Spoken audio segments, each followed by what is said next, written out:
Août 1945. Le conflit mondial touche à sa fin. Les gagnants comme les perdants vont devoir reconstruire un monde plus juste, un monde nouveau et plein de promesses. L'avenir doit se penser maintenant. Et pour faire un mauvais jeu de mots, pardon à nos amis japonais, l'avenir, c'est Ishii.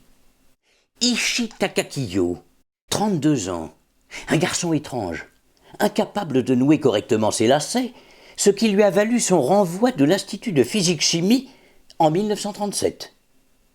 L'armée a également rejeté Ishii, en raison de sa mauvaise vue et de ce problème de lacets. En effet, à l'entraînement, le garçon est tombé avec son fusil et s'est tiré une balle dans le pied.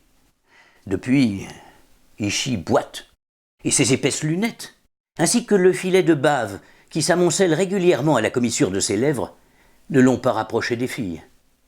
Vous l'aurez compris, Ishii est un solitaire. Il survit en donnant des cours du soir aux gamins de son quartier, ce qui lui vaut d'être appelé professeur. Et le reste du temps, il se livre à sa passion.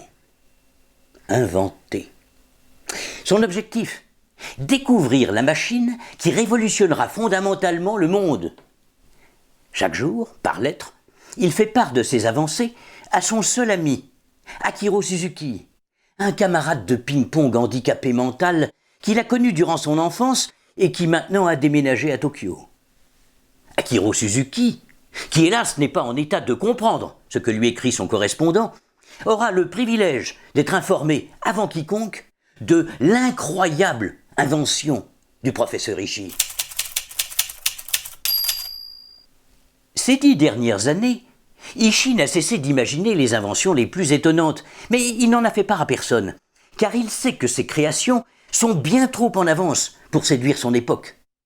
Dans les 3000 lettres qu'il a adressées à son ami Akiro, on retrouve ainsi pêle-mêle le plan d'un débouche-évier à ultrasons, d'une chaussure multitaille et même d'une essoreuse à chien.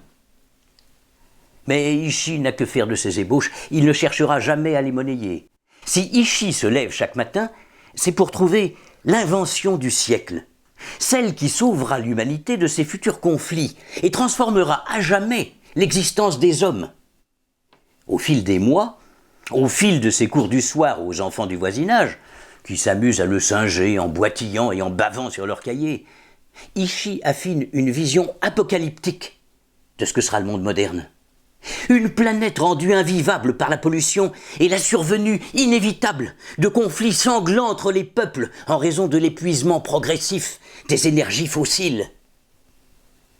En mai 1945, dans sa chambre misérable, Ishii se met donc à travailler à l'énergie gratuite. Il cherche à mettre au point un moteur à eau.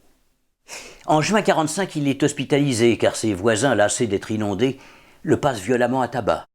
En juillet, il rentre chez lui et vend tous ses livres pour se faire rétablir l'eau qu'on lui a coupée faute de paiement. Mais ce 5 août 1945, son moteur fonctionne enfin. Ishii se hâte de l'écrire à son ami Akiro. « Ça y est, j'ai trouvé ! L'homme n'aura plus jamais besoin de recourir à l'énergie fossile. Les conflits seront évités, les peuples les plus pauvres pourront se développer sans s'endetter auprès des plus riches et sans polluer la terre. » Ce soir-là, Ishii s'endort, émerveillé par son destin hors norme. Hélas, le lendemain, nous sommes le 6 août 1945. Ishii tend l'oreille en entendant le grondement d'un avion et la première bombe atomique tombe sur sa petite chambre d'Hiroshima. Je vous remercie d'avoir écouté cette incroyable histoire.